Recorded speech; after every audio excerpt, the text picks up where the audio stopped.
Thank you, Felicia. So welcome everybody. We are going to talk about granny squares and turning them into different items, joining them and making different bags.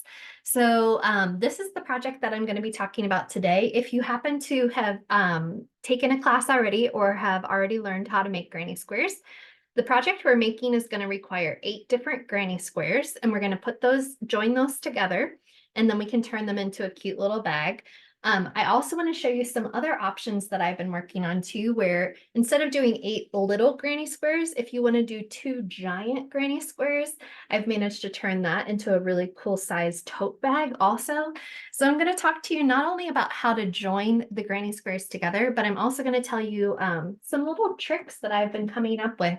If you're not a big person who sews, if you don't have a sewing machine or don't really know how to use a sewing machine, there's some ways to take these tote bags and kind of turn them into the size of the bag of your project.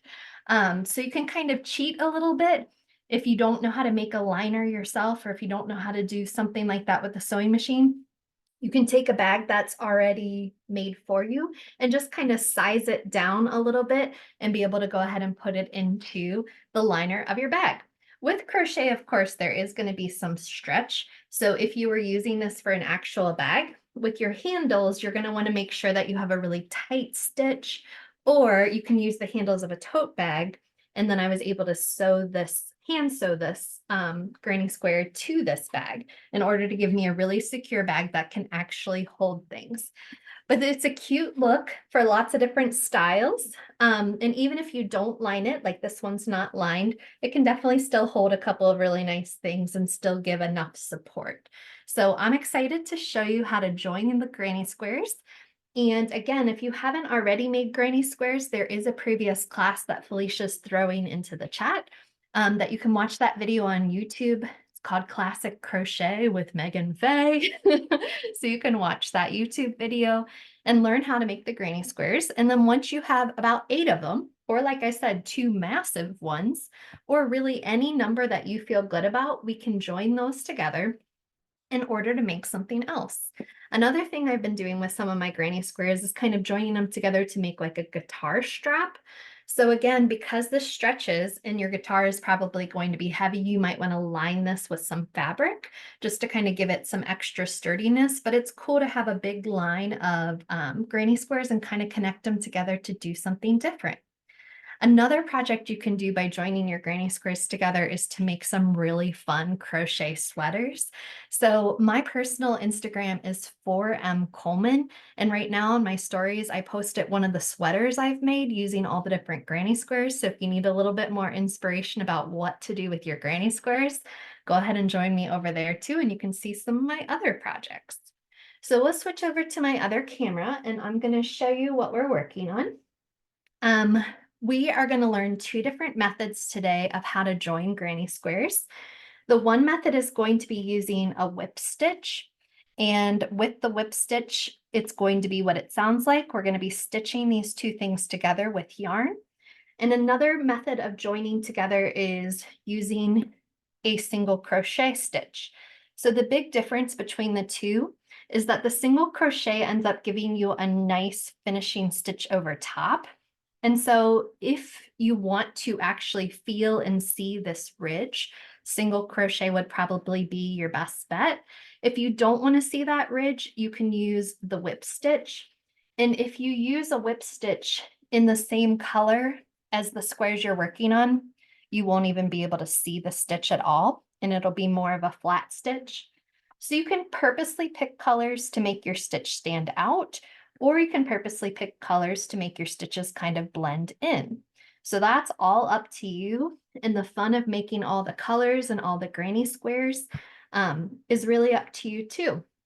So I'm going to show you those 2 different methods, and then you can kind of decide which way you want to go. This one is using the single crochet, and I do like having that ridge because I think it adds another fun pop of color. And even on the bag I showed you before, you can still tell, you can't see the stitches as well because all of my granny squares end with that ivory, but there is the ridge that joins them all together with that single crochet. So you can pick the colors on purpose to stand out or pick the colors on purpose to blend in, and both can give you a really nice finish. So I'm going to take 2 granny squares and I'm going to show you the whip stitch method first. And I'm purposely going to use a different color yarn than my squares so that it stands out to you what I'm doing. But again, you can choose to either make the color disappear or to make the color pop and stand out. So for a whip stitch, I'm going to be using a yarn needle. A lot of these are plastic, some of them are metal, darning needles, tapestry needles, anything that can fit the yarn through the eye of the needle will be good and helpful in doing our whip stitch. So I'm going to go ahead and thread this yarn needle. And then I'm going to talk to you about the 2 squares that I have. So what's nice about granny squares is that both sides of the square look very, very similar. So there's not necessarily a right side and a wrong side or a front and a back, but there is just a slight difference. And I'll see if I can point it out to you. So on this side, you can see my final stitches are kind of raised along here. Whereas if I flip it over, you might be able to tell that the final row of stitches is facing down now. So it's a little flatter up top. So this is what I'm going to call my front, or my good side is the side where the stitches, those V's, are kind of standing out towards you.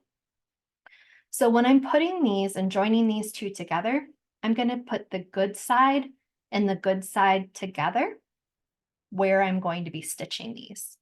And when you put your good side and your good side together, you have this line going across the top. And so my granny squares were made using 2 chains in the corner. So between my clusters of double crochets, I made 2 chains. So the second of those 2 chains is where I'm going to start, and I'm going to stitch across the top and connect these together. And I'm going to stop at the second stitch over here. So when you're looking at these stitches, I have a sandwich of stitches now, and each of these V's is 1 stitch. So for example, this right here, this letter V makes 1 stitch, and here's another stitch. So there's something that we call the back loop and the front loop of your stitches. So because these are sandwiched and facing each other, our back loops are both going to be the innermost loops. And what we're going to do is we're going to stitch the innermost loops together so that we fan it out. Those innermost loops are going to be connected, and that's how we're going to join these squares together. So I'm going to go, and in the corner, there's 1, 2 chains that are separating the clusters of double crochet. I'm going to go into the back loop of the second chain. Feel free to ask questions in the chat so that I can kind of go over something again if you're not sure. And I'm going to go in the innermost loop in the second part of the sandwich. So hopefully you can see that. I'm going to pull this through, and I'm going to tie just a regular knot, kind of attaching these 2 together. So I'm going to leave a tail, and I'll eventually weave that tail in. But I'm just going to tie a regular knot in those 2 spaces that I just connected together. Let me see if I can add some light, if that makes it less fuzzy or more fuzzy. We can find out. Actually, Megan, can you maybe wipe off the screen, and maybe that's what it is. Okay.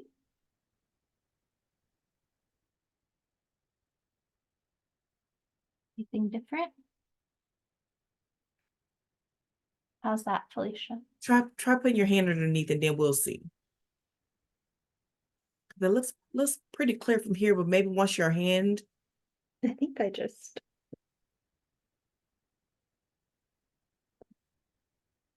don't think my picture. Is it pausing? Yeah. Uh-oh. Sorry about that, guys. Yep, we'll be right back with you. It might have dropped off. That's okay. I'll fix it. So while I have it down, I'm going to go ahead and wipe off that camera so that you can see it a little bit better. And we will put this video up Here's my room. Here's my camera. And I'm going to rearrange that for you one more time. There we go. See if we're back in business.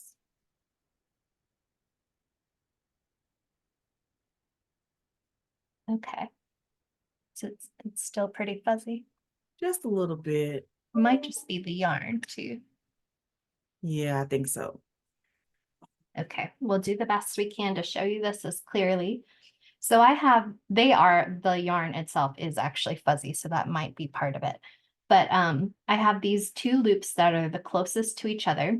And then what I'm going to do is I'm going to go stitch through stitch, and I'm going to go through the back loop and the back loop and pull my yarn through. Going to the next stitch, I go to those innermost stitches and pull my loop through. So this is what's called a whip stitch. And I'm going in the back of each one. I'm not going through both of the V's, both of the sections of the V's. And then I'm going to go into the innermost, and I'm going all the way across. And I purposely picked a color that I can see because I want it to be able to show you. So the back stitch is when you have this V, I'm only going to go through the back loop. This would be me going through both loops, and you can see both of those V's, but I'm only going through the back one. And then over here, I'm not going through both. I'm only going through the innermost one, which is also called the back loop, but right now it's upside down, so it's in the sandwich. The innermost two loops. So I'm going through each one of those innermost two loops, and I'm going all the way across. Some of the mistakes I made when I was first learning how to do this are knowing when the square is finished, because what's tricky is since you have a square with a corner, like knowing when to stop. If you do go too far down around the corner, it's going to kind of pull your squares in and not give you as much of a straight line. So I'm going to the back, and the front of the other one is another good way of saying that, yeah. And that will be my last stitch, because in the chain 2 that's in the corner, that's the second chain of the chain 2. So I'm going to tie this off as another knot and pull this through. The back loop only will keep the seam flatter instead of raised. That is correct, Mindy. So then when I open this up, it does keep this inside ridge a lot flatter. And now if I used the same color green, I used a dark green so you can still kind of see my stitches. But if you use the same color green, it would be pretty invisible, and it would be pretty the same height. It wouldn't have an extra ridge to it. And on this side too, you can see how that finishes it really nicely without being able to see much of that at all. So it does keep it flatter by going through just the back loop, not going through both of the loops. So that's one method of joining, is called the whip stitch. So we tied a knot here, and then we kept attaching in our sandwich. We kept attaching to the most inside loop. So whenever you sandwich your two together and you see a stitch, there's two parts that make up each stitch. So if you go through just the back part instead of the front and the back, and you go through the innermost one, which is technically the back too, but it's flipped over, and we're combining those together with a whip stitch going all the way across. So this was our good side to good side. We smushed them together, and then we're going from here. Hey, Megan. Yep. Was there a pattern or anything with this class? There is not a pattern that goes with this. So all we're doing today is we're going to be joining 4 squares together using whatever method of joining you want, and another 4 squares on the back, and then joining the sides, and that's how we're going to make our bag. So it's just a matter of joining them together. And if you want your bag to be a different size, you can join them in different ways and join different numbers as well. So the next thing I'm going to show you is how to join using a single crochet.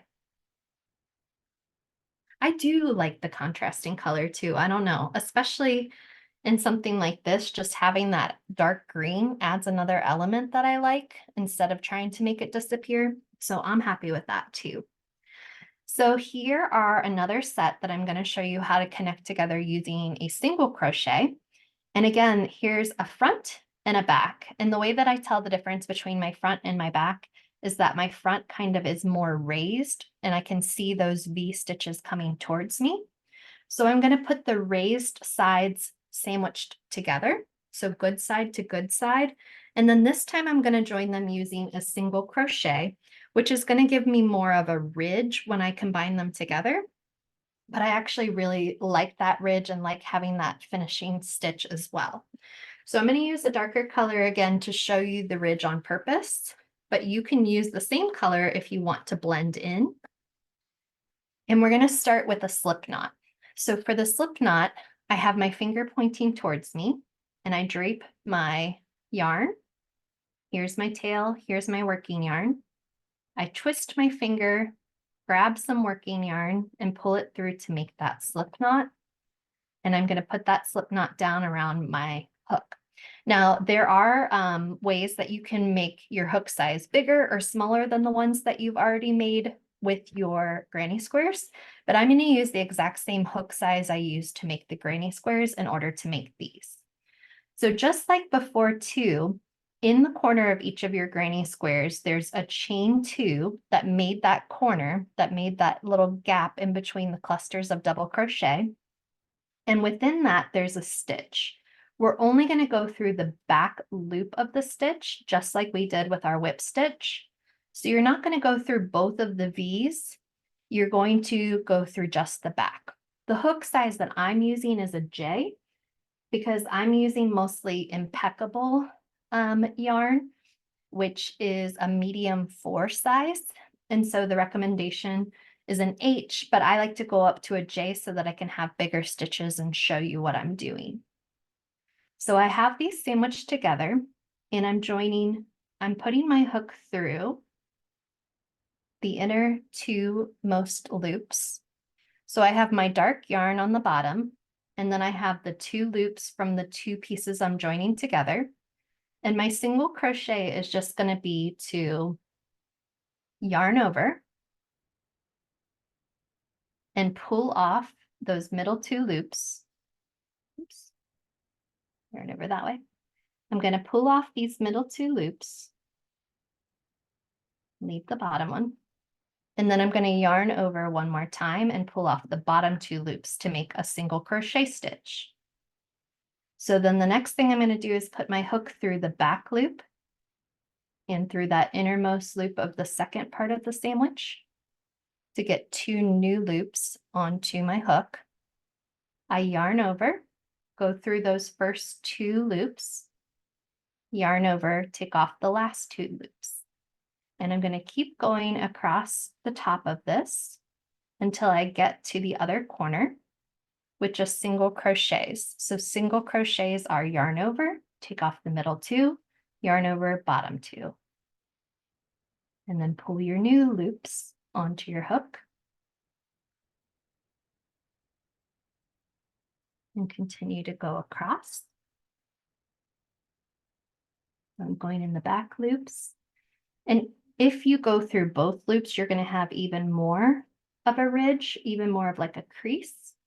But by going through the back loops, you are going to have a ridge, but it's still not going to be as large of a ridge as if you went through both. So are you going to show the number you're putting in the corner? The number I'm putting in the corner, I'm not sure if you're referring to my granny square or when I am attaching these. So in my granny square, I have in each corner, I have 3 double crochets, chain 2, 3 double crochets. So if you want to ask another question in the chat to kind of help me understand what part you're talking about, I can help you with that.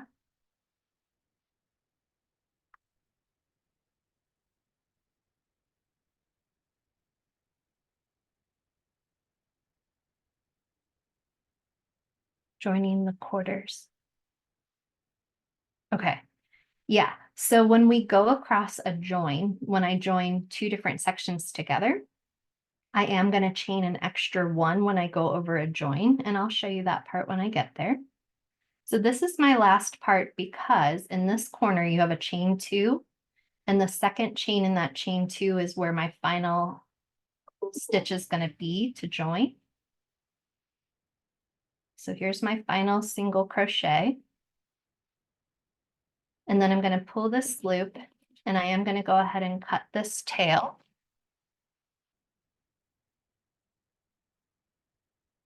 Why not just do a single crochet? I'm not sure what that question's in reference to. So here is this ridge. So you can see this ridge has this nice single crochet stitch that's kind of raised above. And then if you prefer this side, if you prefer the way it looks on this side, you can leave it that way too. So I didn't do a slip stitch on my last one. What I did was I just went through the final loop with my yarn in order to pull a knot there at the end. And then I left my tails because I'm eventually going to weave them in. So once you have 2 sections that you have done together, then we're going to join both of those sections together. So I think in the interest of time, since it's already 1:30, I'm going to put these 2 together. So I have these 2 that are joined, and I have these 2 that are joined. And so I'm about to join these 2 rows together. Let's see if I have a color I like a little better.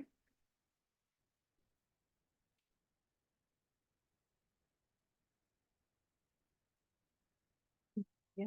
No, I think that's what I got. So because I have this single crochet right here, I'm going to go across this way and I'm going to join these 2 sections together. And this is going to make the front of my bag with the 4 squares. And then I'm going to go to the other side and do the exact same process to join those. And then I'll join those pieces all together. So I'm going to continue joining with single crochet, but you can use the whip stitch that I showed you at the beginning if you'd like. So for these, when we're putting these together, we have the good sides to the good sides. So the raised side to the raised side. And then when I do the single crochet, it's going to give me that ridge here too, so that when I open it up, I'm going to have the ridge on one side and I'm going to have the stitches on the other side. So yes, I will talk a little bit more about the handle and some liners too, after we've joined these together. So I'm going to use a dark yarn, but you can use whatever color you want, either the same color to make it blend in or an accent color.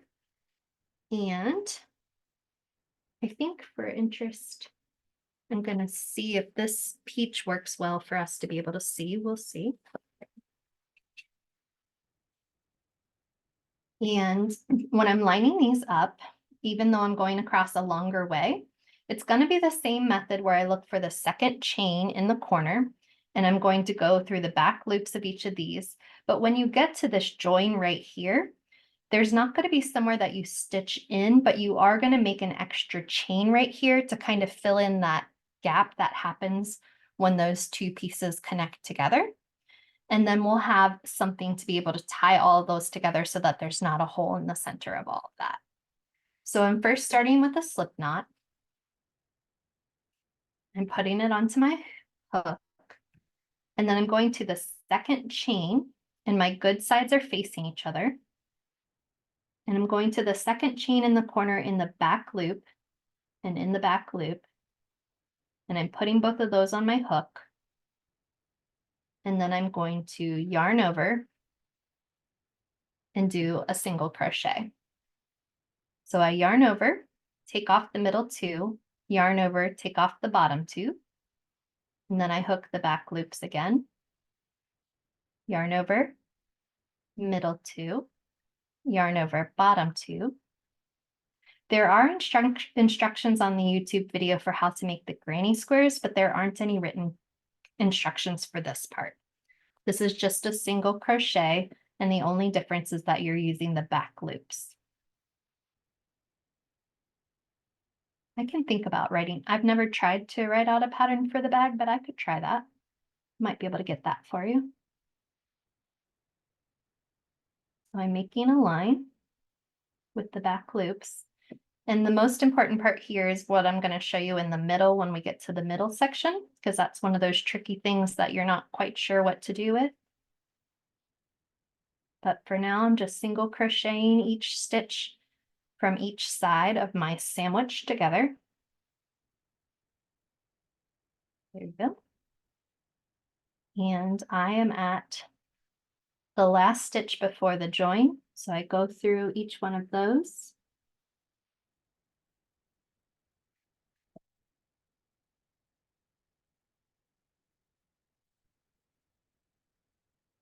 And then right here, because this is dipping down, I do have another stitch that I'm going to do here. And then where that dip happens in the exact middle, I'm just going to chain one. I'm not going to try and go through or connect that dip together. And then when I'm over here, I'm going to go back to the backs of the stitches. And I'm going to keep single crocheting. And I'm still in the back of each of these stitches. So the only difference of anything I've done so far was just adding that one chain right here in the exact center where it dips down all the way so that I make sure that I have something to cover that space. So I'm going to continue to single crochet across. And then I'll show you the next part of joining. And we can talk about the handle and we can talk about the liner as well. So I'm doing a 4 square on the front and 4 square on the back bag, which is going to be a little small, but it's just enough to be able to kind of carry a cell phone, some things that you might need for going out of the house, just a fun little extra bag. But you can use these same methods to build up much larger bags and to build up, or you can use just very large granny squares to begin with and just use 2 very large granny squares that you can combine together. So all of that is your choice. You can imagine that if I stopped here too, I might be able to make a pencil bag. Because it's crochet, there's lots of holes, so you'd want to do a liner. Otherwise, everything would fall back out of your pencil bag. But that's a cool beginner project too, to just stop here with 4 squares and make that into a pencil bag. So I'm at my last stitch here, and I'm in the back loops of both of those. And once I'm done with that last stitch, I'm just going to pull my hook a little bit. I'm going to cut myself a tail. And I'm going to go through. So someone in the chat was asking what method I recommend for joining that to make an Afghan. And again, it's really up to you, but I love the single crochet. I think it's nice. And I do like that extra little bit of interest. So an entire project to make the whole entire purse, I would say would probably take, well, just after you've made the granny squares, joining them and making the handle and making the liner, I think might take another 2 hours. So it depends on how fast you can do your granny squares to do the whole entire project. But now I have this, and so I'm going to show you that we left that extra chain and it makes for a nice going over. And then I have these 2 tails underneath here. So what I'm going to do is I'm going to tuck these tails underneath that nice chain, and I'm going to tie a knot, which is going to help me join these in a more substantial way. So sometimes I like to take a little bit of a smaller hook, or you could use your tapestry needle again, or your yarn needle. But I'm going to kind of grab or go fishing for that extra place. And I pulled that green thread over, or this green yarn over to here, because I'm going to go ahead and tie a knot just to kind of give this some extra stability right here. And what's nice about that extra chain we did going across is that that's all going to be able to be hidden really nicely with that nice peach on mine going over top of that. You won't be able to see that knot. You can decide if you want your final bag to be this side, or if you want your final bag to have that raised edge. That's completely up to you. And then you can imagine that once you have 4 joined for the front and 4 joined from the back, if you have, here's your stitch side, here are your ridge sides, you can decide if you go ridge side to ridge side, and then you would connect or keep joining 3 of the 4 sides together to make your bag. Or you can do stitch to stitch and have all of the ridges on the outside.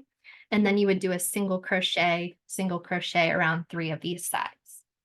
Now, a couple of other things that you might want to know besides that chaining one right here at these joins would be how to make something like a handle.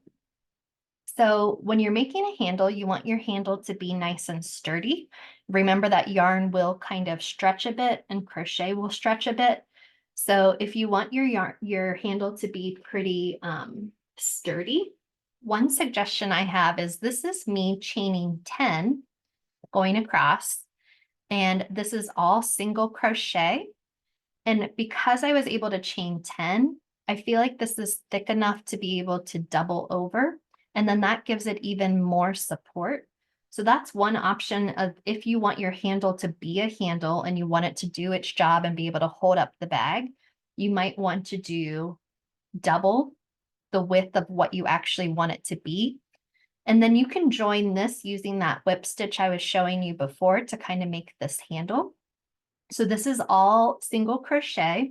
And for this one, I did 10 single crochet going across. And that makes for a really nice size once folded over. And then you can just also use yarn in order to sew this in to the inside of your bag. Another option I was showing you before is using like a canvas tote. So if you want a liner, if you're having a bigger bag and you want a liner, what I did with this one is I took a canvas tote, and the size of my granny squares was a little bit larger than the tote itself. So I went ahead and made a seam about 2 or 3 inches further in, down at the bottom and on those 3 sides, just to kind of give it a smaller bag size. And you can imagine that once this gets stuffed into my granny squares, you can't see any of that excess and it doesn't really do anything to your design. So it's a quick way for people who can't sew a lot or don't sew a lot, that you can just kind of tuck and you can tie and you can make that a little bit smaller. You could also Megan, find a tote bag that fits a little smaller. there was Was a question asking, will using cotton yarn be better since it doesn't have the stretch as acrylic does? Yeah, I mean, yes, I think so, but I think because of the design of a granny square with all the holes anyway, I think the holes themselves are probably what's going to kind of make some of your design stretch a bit. And it depends on what you put into your bag, of course, too. But yeah, I think cotton might be a great option for you. That might keep it a little sturdier. And also the tighter your stitches, the less stretching you're going to have too. So I used a larger size hook. And so I wasn't doing very tight stitches with my larger size hook. So I do want to show you too that if you are going to make a liner for this, what you would do in order to sew it in. So once you have sized your tote bag, so if this one is way too large, you might put a seam here. You could, I mean, if you want to be really scrappy, you can use hot glue. If you do not sew, you can absolutely use hot glue and just put a line to connect these together to just kind of give you a fake hem. And I would do it, turn your bag inside out. So this is the bad side of my bag, and go along your seams. And you can either press this, you can use, what's that thing called where it's like, you're making like the hem tape that you can just iron on. So it's kind of like, if you can't stitch, it's another way of kind of combining these together.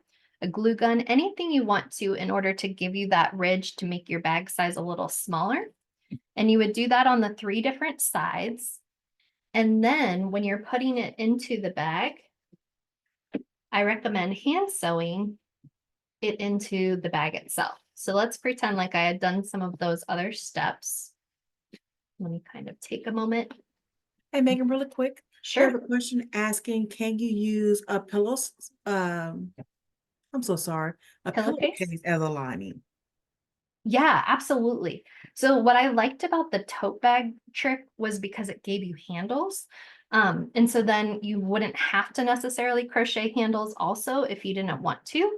But anything, if you're not a sewer, absolutely. A pillowcase, anything that can get you a canvas bag, a tote bag, anything that can kind of give you that liner without you having to create it yourself. I think it's just a really nice extra trick. If you do have the skills to be able to sew one, go for that because that's going to be nice and easy too. Stitch witchery. Thank you, Judy, for putting that into the chat for me. That's what I was talking about, of like that thing that you can use an iron, and it kind of does that stitching for you by using an adhesive rather than a stitch itself.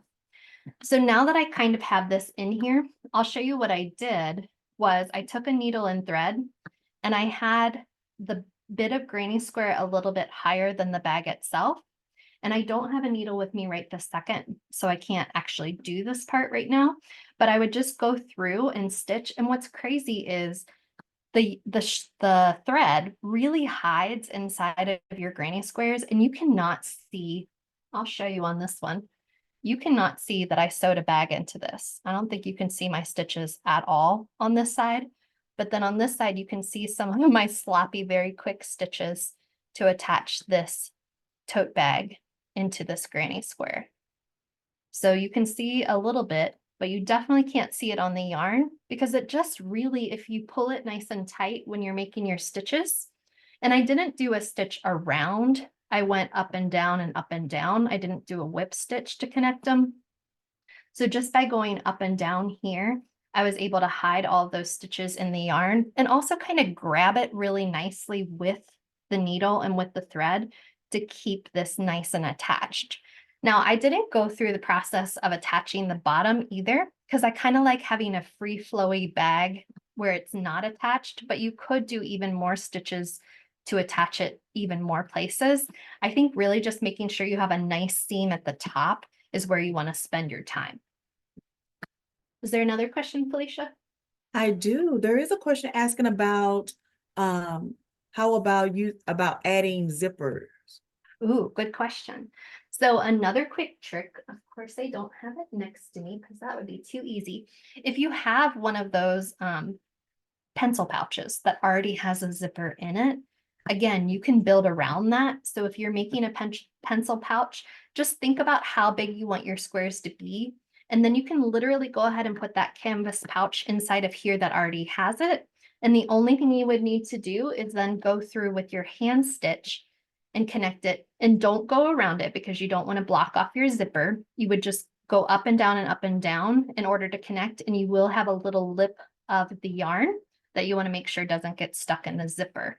So that's one way. But if you want a zipper in here, it is going to take some extra sewing.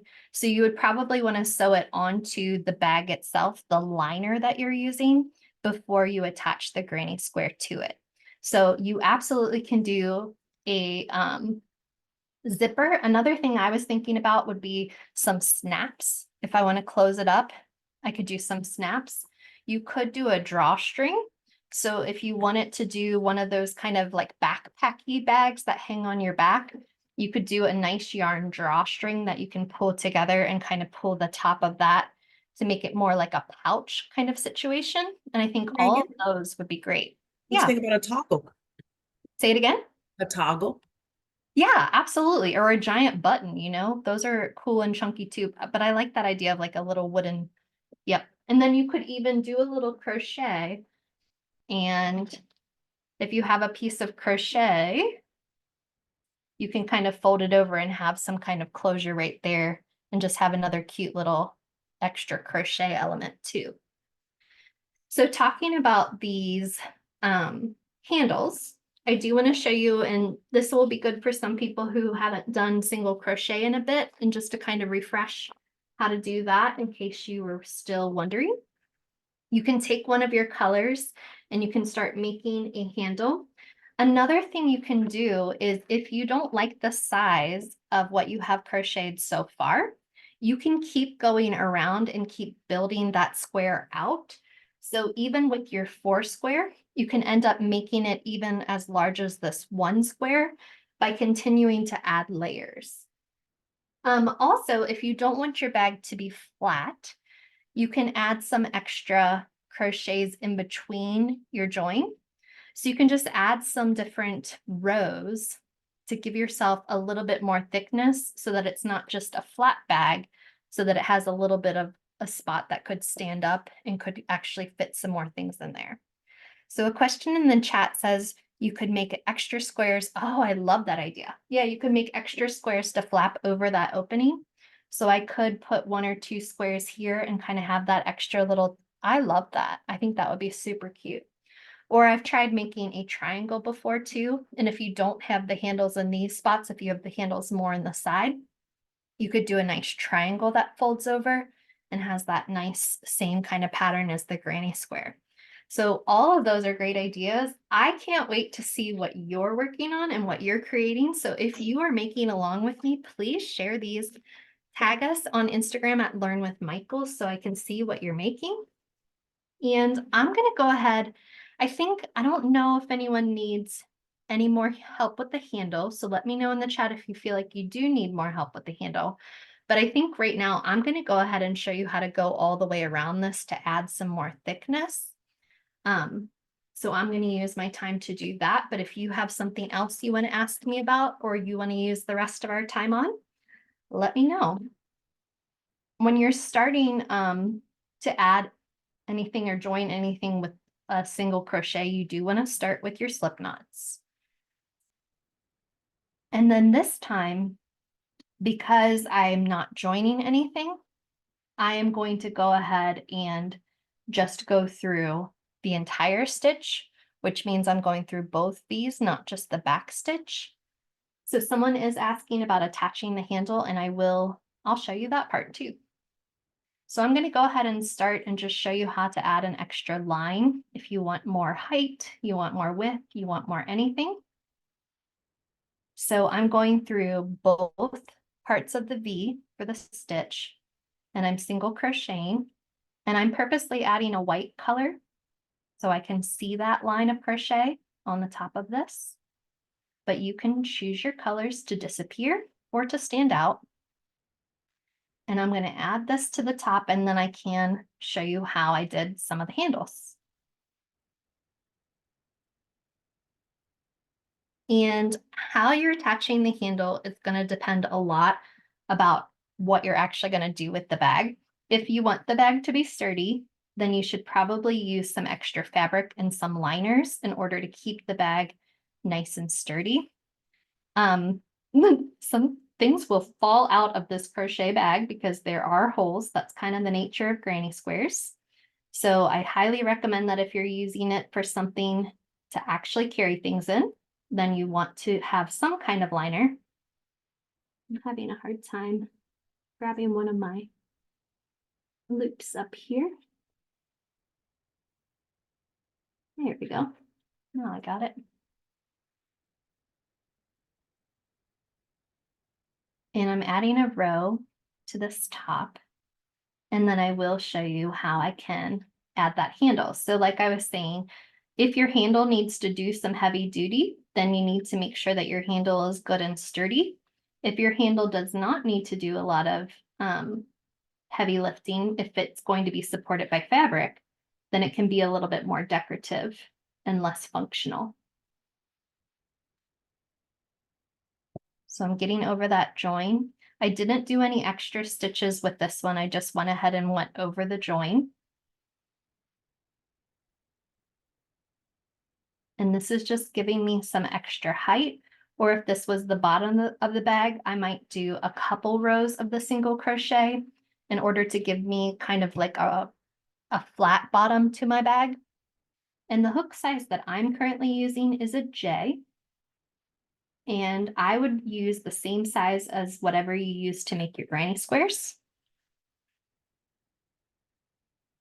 And I'm going through right now at the top, I'm finding both of the parts of the stitch and putting both of those parts of the stitch on my hook in order to create my row of single crochet. I'm just adding one right now, but you could continue. And I could do all the way around. I could do this white all the way around.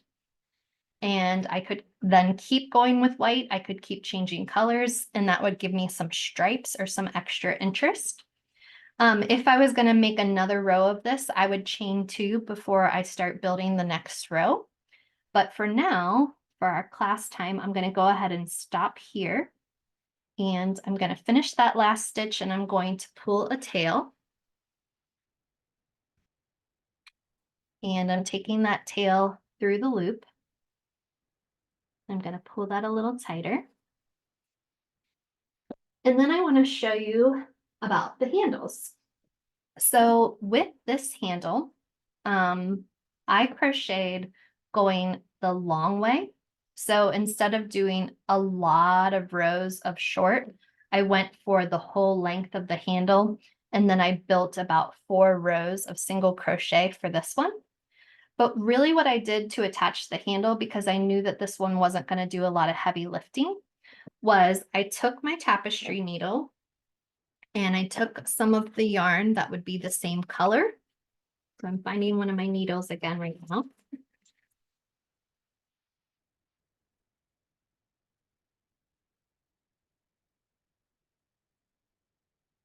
I have a whole bag of these nice plastic ones.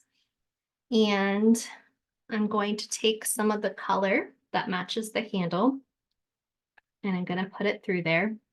And I'm going to sew it onto. So I move the handle down. And again, if you want this to actually hold things, you would do more than an inch. But for me, I put it on the inside and I put it down about an inch. And then you're just going to let your tapestry, your sewing needle do the work for you. So if I cut along probably about a wingspan of yarn to work with, I'm just stitching with this needle. I could tie a knot to keep that nice and secure. And then again, pay attention to where you're going through on the other side.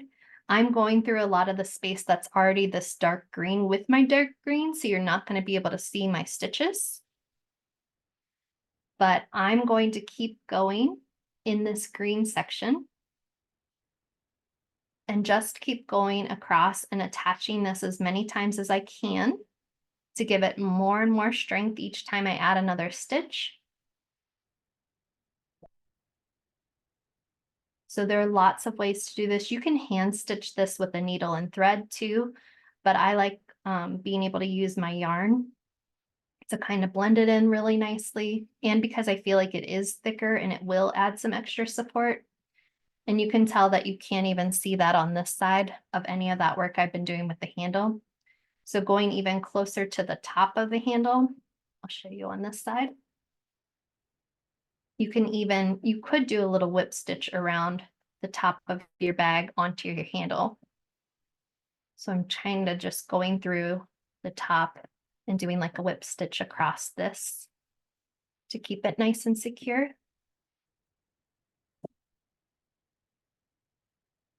Here we go. And then when you are finished, I would end on the side that's not the good side. So I want to end on the other side for myself. Got to rethread this. And I'm going to put my yarn onto this side. And then I'm going to find a nice place to go through and make a nice knot for myself.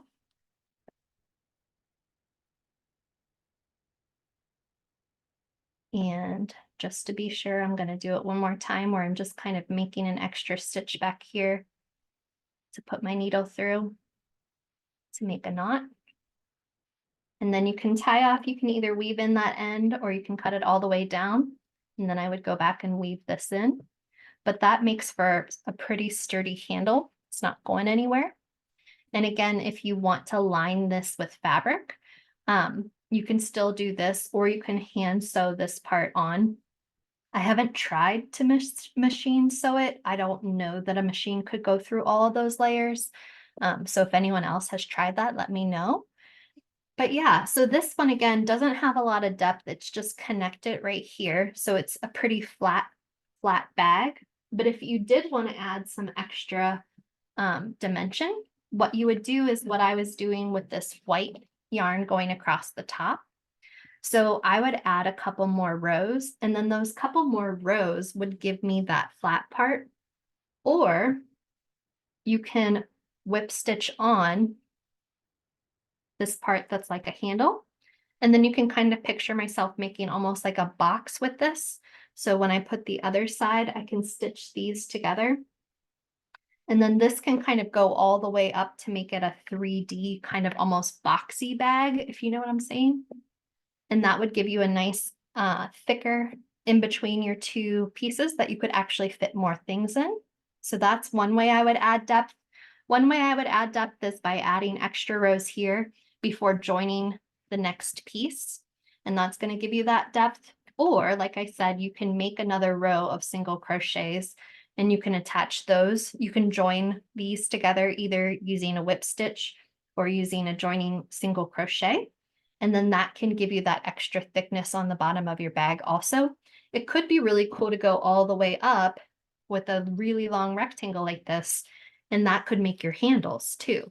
So your handles could be that side of the bag. I haven't ever tried that, but I think that would work really, really well. So instead of, in the chat, it says, perhaps instead of closing the sides of the bag, you make a longer handle. That's, oh my gosh, you and I are on the same wavelength. You're right. So you could just make this giant U, and then this can attach up here to make the top of your handle. You can sew that together. And then you can have this piece here and the other 4 square on the bottom, and you have a really nice thickness to that. So I love all the different things we've come up with today, but let me kind of go over everything we've talked about. And if there are any further questions in the chat, let me know while we wrap this up. But I showed you 2 different ways to join. You can join using a whip stitch. And what's nice about this technique is you're going just through the back loops. And by going through the back loops, you leave for a nice polished side. You can see some of the stitches a little bit, so decide whether or not you want that to be the same color or an accent color. We also learned how to join using a single crochet stitch, and the single crochet stitch gave us that raised ridge. So on this side, you can see the stitches, but on this side, you can feel the stitches too. So then you can decide which side you like, which side is your good side now, and which side is your bad side. And you can decide how to put those together.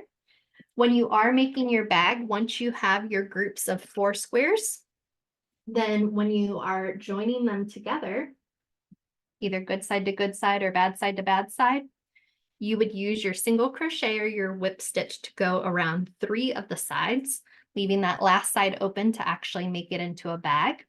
Before you join these together, if you wanted to, you could frame all of your work, make it even, make it nice, make it different colors.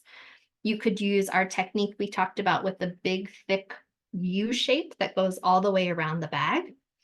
So you join these together on 3 sides, make yourself a handle, sew in the handle using some yarn, or line your bag completely with like a smaller tote bag and hand sew that tote bag into here. With the tote bag, you wouldn't need to crochet your own handles, or you can have your tote bag handles and you could wrap your crochet around them. So this would be a super secure handle.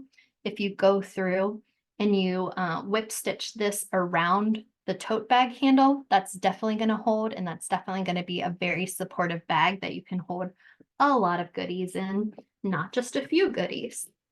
So I can't wait to see what you make. I love this giant one. This has lots of rounds, but it just took 2 very large granny squares in order to make this really cool tote bag that I feel could hold a lot of materials and a lot of good things. We could add some fun toggles. We can add some adorable buttons. We can do all sorts of things with these bags. So I hope to see some of the projects that you're working on. So please feel free to share them at Learn with Michaels. And I'm so glad that you joined us this afternoon to make these granny square tote bags. Very popular, very cool, very trendy. They never went out of style, let's face it. So, Hey, Megan, yes. there is a question asking what colors did you use? So in case you have those skeins. Sure.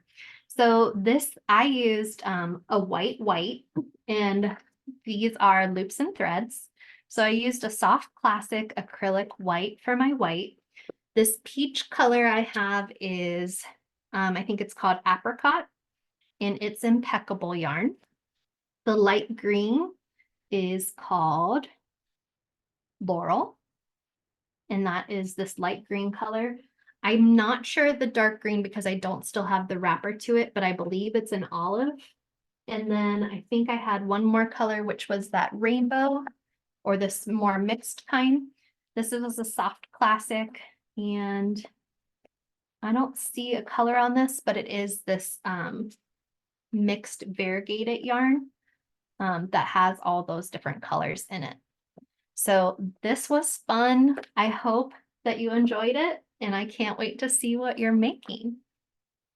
And by any chance, since we're saying it, is there any chance that we can get that information for those and put it with the recording of the class in case The someone yarn wants? colors. Yes. Yes, I will grab those yarn colors, and absolutely we can throw those together underneath the YouTube, and we'll talk to our people and see if we can get this YouTube video up for you today.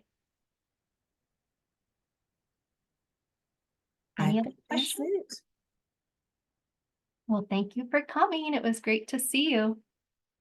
We'll join you again another time.